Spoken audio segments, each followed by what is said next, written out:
अस्सलामु अलैकुम to everyone. आप सबका खैर मकदम है आपके अपने channel chalk and dust academy पर। हम उम्मीद करते हैं आप सब अच्छे से होंगे। तो अगर हम बात करेंगे आज की क्लास में हम पढ़ेंगे जिगर मुराद आबादी के बारे में, जो है इनकी हालात ज़िंदगी और अदबी खदमात का जो है आज की क्लास में हम जायज़ा लेंगे। तो सबसे पहले हम पढ़ेंगे इनका जो जिगर मुराद आबादी है, इनका क्या असली नाम था। सबसे पहले हम इनके नाम के ऊपर आएंगे। इनका जो नाम था वो था अली सिकंदर। अली सिकंदर जो है जिगर मुराद आबादी का नाम था। और तखल्लुस की अगर हम बात करेंगे, इनका जो तखल्लुस था वो था जिगर। ये बहुत इंपॉर्टेंट है। इनका जो नाम है अली सिकंदर, जो कि जिगर मुराद आबादी का नाम है, असल नाम है इनका, बहुत ही इंपॉर्टेंट है एग्ज़ाम के हवाले से। और इसके बाद अगर हम बात करेंगे अली सिकंदर जो है जिगर मुराद आबादी, जिनका पूरा नाम है अली सिकंदर, ये जो है कब पैदा हुए हैं तो 1890 ईस्वी में जो है ये मुराद आबाद में पैदा हुए हैं। और अगर हम इनके इंतकाल की बात करेंगे, गोंडा में 1960 में इनका इंतकाल हुआ है। तो 70 जो है साल के थे जिगर मुराद आबादी 70 साल के थे जब इनकी वफ़ात हुई है। तो आगे हम बात करेंगे जिगर के मौरिस आला मौलवी मोहम्मद समी शाह जहाँ के उस्ताद थे। तो जो इनके मौरिस आला थे मौलवी मोहम्मद समी शाह जहाँ के क्या थे, उस्ताद थे। और आगे हम बात करेंगे जिगर के वालिद अली नज़र साहिब दीवान शायर थे। जो जिगर के वालिद इनका क्या नाम था, जिगर के जो वालिद साहिब थे उनका क्या नाम था, अली नज़र साहिब जो है इनके वालिद का नाम था। तो और ख्वाजा वज़ीर लखनवी से इस्लाह लेते थे।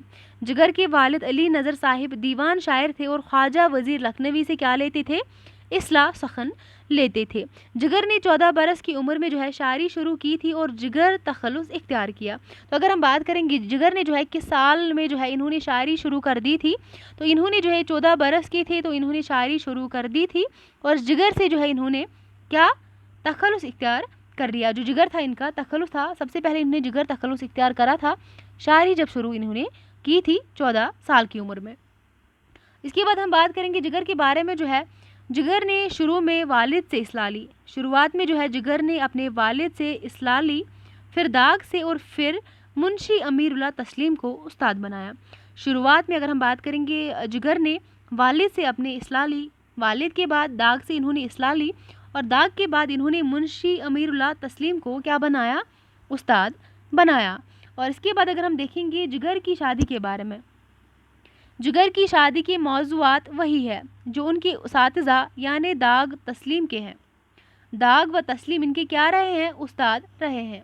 अपने वालिद के अलावा इन्होंने जो है दाग और मुंशी अमीरुल्लाह तस्लीम को उस्ताद बनाया था। इन्हीं दो जो इनके उस्ताद थे, दाग और तस्लीम, जो है जिगर ने शायरी के मौज़ूआत भी जो है इनके वही है जो इनकी जो उस्ताद थे, जो उनके मौज़ूआत थे। जैसे माशोक का सरापा, हुस्न की अदाएँ, इश्क की जान सिपारिया वगैरह इनके क्या थे, शायरी के मौज़ूआत थे। जिगर की मुलाकात असगर से कब हुई थी तो 1919 में जो है जिगर की मुलाकात असगर से हुई थी। और जिगर असगर के क्या थे, साड़ू बाई थे। जिगर जो है असगर के क्या थे, साड़ू बाई थे। और जिगर ने 12-13 साल की उम्र में शराब पीना शुरू की थी। जिगर जो है शराब नोशी करते थे। इन्होंने जो है किस साल में शुरू कर दी थी तो 12-13 साल के थे जिगर जब जो है इन्होंने शराब पीना शुरू किया था। और असगर गोंडवी के समझाने पर मैं नोशी तरक कर दी थी। यानी कि असगर गोंडवी जो उनके क्या थे, रिश्तेदार थे, साड़ू बाई थे, इन्होंने क्या की थी, इनको नसीहत करी थी जिगर मुराद आबादी को शराब ना पिया करे। और असगर गोंडवी के समझाने पर जो है जिगर मुराद आबादी ने जो है शराब पीना छोड़ दिया था। और जिगर ने जो है 3 शादियाँ की थी। असगर गोंडवी के इंतकाल के बाद जिगर ने असगर की बीवी से शादी कर ली थी। यानी कि असगर गोंडवी का जब इंतकाल हुआ था उसके बाद जिगर ने जो है इन्हीं की बीवी से, यानी कि अपनी साली से जो है इन्होंने शादी कर ली थी, यानी कि असगर गोंडवी की जो बीवी थी। उसके बाद हम बात करेंगे आगे, जिगर को कैरम, शतरंज और ताश में दिलचस्पी थी। जिगर को कैरम के अलावा शतरंज और ताश में क्या थी, दिलचस्पी थी। 1942 में जो है फजल अहमद फजली की मुसलसल असरार पर एक फ़िल्म जिसका नाम था आसमानी मुशायरा में, उसमें क्या किया था, जिगर मुराद आबादी ने दाग दहलवी का पार्ट अदा किया था। तो जिगर को किस में जो है अगर हम देखेंगे, इसको दिलचस्पी थी क्या खेलने में, कैरम खेलने में, शतरंज में और ताश में दिलचस्पी थी जिगर मुराद आबादी को। और 1942 में जो है फजल अहमद फजली की असरार पर एक फ़िल्म जिसका नाम था आसमानी मुशायरा, उसमें जिगर मुराद आबादी ने दाग दहलवी کا پارٹ کیا کیا تھا، ادا کیا تھا، اور جگر کے احباب کی خوشنودی اور تفن تباہ کے لیے دارالکہلا قائم کیا تھا، اور 1954 میں جگر مراد آبادی نے حج کا فریضہ انجام دیا تھا۔ 1954 عیسوی میں جگر مراد آبادی نے کیا کیا تھا، حج کا فریضہ انجام دیا تھا، یعنی کہ حج کیا تھا۔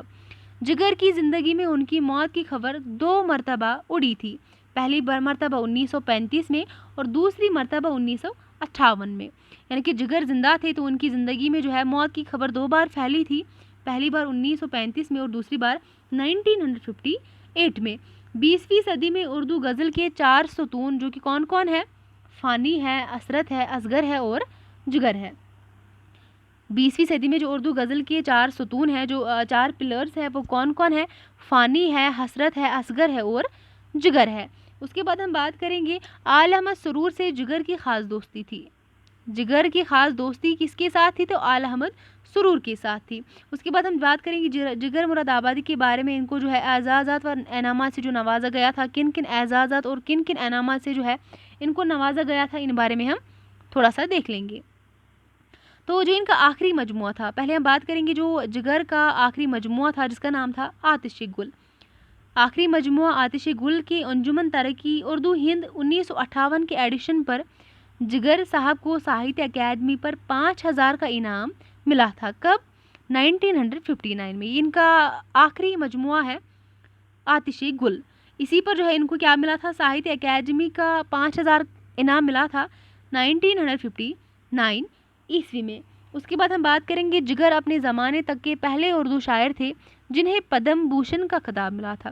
جگر اپنے زمانے تک پہلے اردو شاعر تھے، یعنی کہ یہاں تک جو بھی جگر کے زمانے تک جو بھی شاعر تھے، اردو شاعر تھے، ان میں یہ پہلے شاعر تھے جن کو پدم بھوشن کے خطاب سے نوازا گیا تھا، ان کو پدم بھوشن ملا تھا۔ علی گڑھ مسلم یونیورسٹی نے انہیں ڈی لٹ کی اعزازی ڈگری سے نوازا تھا، یعنی کہ علی گڑھ مسلم یونیورسٹی نے انہیں کیا تھا، ڈی لٹ کی اعزازی ڈگری عطا کری تھی۔ اس کے بعد ہم بات کریں گے جگر کے کارنامے۔ تو جگر کے کارنامے ہم دیکھیں گے جگر کے جو کلام کا 3 مجموعوں کی شکل میں شائع ہوا ہے۔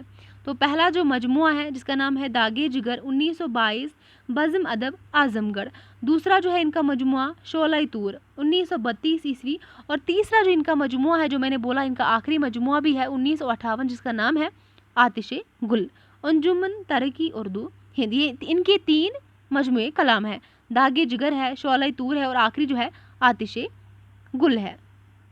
تو اس کے بعد ہم بات کریں گے یادگار جگر محمد اسلام کا مرتب کردہ وہ مجموعہ ہے جس میں جگر کا وہ کلام شامل ہے جسے مذکورہ بالا تینوں مجموعوں میں شائع نہیں کیا گیا تھا۔ جو اوپر ہم نے مجموعے کے کلام، جو ان کے مجموعے کلام ہے، آتش گل ہے، جو باقی ان کے مجموعے کلام ہیں ان کی ہم نے بات کی ہے، ان تینوں میں وہ کلام شامل نہیں کرے گئے تھے جو یاد جگر میں جن کلاموں کو شامل کیا گیا تھا۔ تو اس کو محمد اسلام کا مرتب کردہ یہ وہ مجموعہ ہے یادگار جگر، جس میں جگر کا وہ کلام شامل ہے جو مذکورہ جو ہم نے اوپر 3 مجموعے دیکھے ان میں وہ کلام شامل نہیں کیے گئے تھے۔ تو آگے ہم بات کریں گے جگر کی جو مشہور نظمیں ہیں ان پر نظر ڈالیں گے ایک بار۔ اعلان ہے، جمہوریت ہے، باغ مسافر میرے چمن سے، میرے وطن سے باغ، آوازیں ہیں، گزر جا، نوائے وطن ہے، پھرتے ہیں آستینوں میں خنجر لیے ہوئے، یہ ساری کیا ہے ان کی نظمیں ہیں۔ اس کے بعد ہم بات کریں گے جگر کی مکاتب کے بارے میں۔ جگر کی مکاتب کی مجموعی تعداد 62 ہے، بہت امپورٹنٹ ہے، جگر کی جو مکاتب کی مجموعی تعداد 62 ہے۔ اس کے بعد ہم بات کریں گے جگر کے متعلق جو مختلف آراء و خیالات ہیں ان پر ایک نظر ڈالیں گے۔ تو وہ جگر یعنی کہ وہ یہاں پر مراد ہے جگر آج کل کے مشہور فلم ایکٹر کی طرح تھے کہ جہاں جاتے تھے اپنے ساتھ جم غفیر لے جاتے، اور یہ ہی ان کا سب سے بڑا اعزاز تھا۔ یہ ارلی سردار جعفری نے جگر مراد آبادی کے بارے میں بتایا ہے۔ اس کے بعد ہم دیکھیں گے غزل اگر اردو کی آبرو ہے تو جگر بلا شبہ غزل کی آبرو ہے، یہ کس کا کہنا ہے؟ سعادت علی صدیقی نے جگر مراد آبادی کے لیے کہا ہے غزل اگر اردو کی آبرو ہے تو جگر بلا شبہ کیا ہے؟ غزل کی آبرو ہے۔ تو یہ تھا جگر مراد آبادی کے بارے میں ان کی حالات زندگی اور ان کی ادبی خدمات۔